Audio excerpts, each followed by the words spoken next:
Question read చేయాలా. Radha has 24 flowers. She gave 6 flowers to each of her friends. How many friends did she give the flowers to? Okay, నాకు అర్థమయ్యేటట్టు తెలుగులో ఒకసారి చెప్పినానా.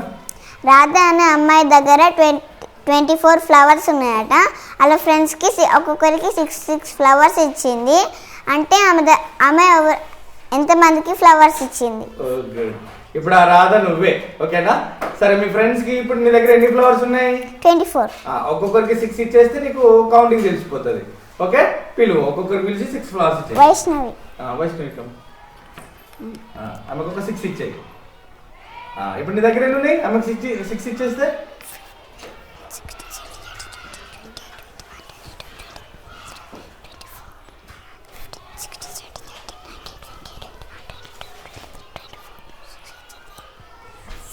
18 ఉన్నాయి. Very good. ఇంకా 18 వెళ్ళి ఇంకొకరికి ఇచ్చేసి హారిక.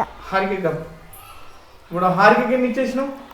6 ఇచ్చేస్తే నీ దగ్గర ఎన్ని ఉంటాయి? 18 వెళ్ళి 6 పోతాయి కదా. 12. Very good. ఇంకొకరికి ఇచ్చేసి అనుషిక. ఇప్పుడు నీ దగ్గర ఎన్ని ఉన్నాయి? 12కి వెళ్ళి 6 1 2 3 4 5 6 ఉన్నాయి. Very good. ఇంకొకరికి ఇచ్చేసి ఇంకా హరిణి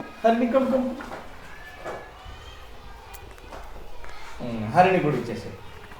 నీ దగ్గర ఏమున్నాయి ఇప్పుడు? ఏం లేవు. ఓకేనా? ఇప్పుడు ఎంతమంది ఉన్నారు? కౌంటింగ్ 1 2 3 4. నువ్వు ఒక్కొక్కరికి 6 ఇచ్చినావు కాబట్టి 6 4 జా 24. అర్థమైందా ఇప్పుడు అందరికి? చలో ఒకసారి క్లాస్ కొట్టండి.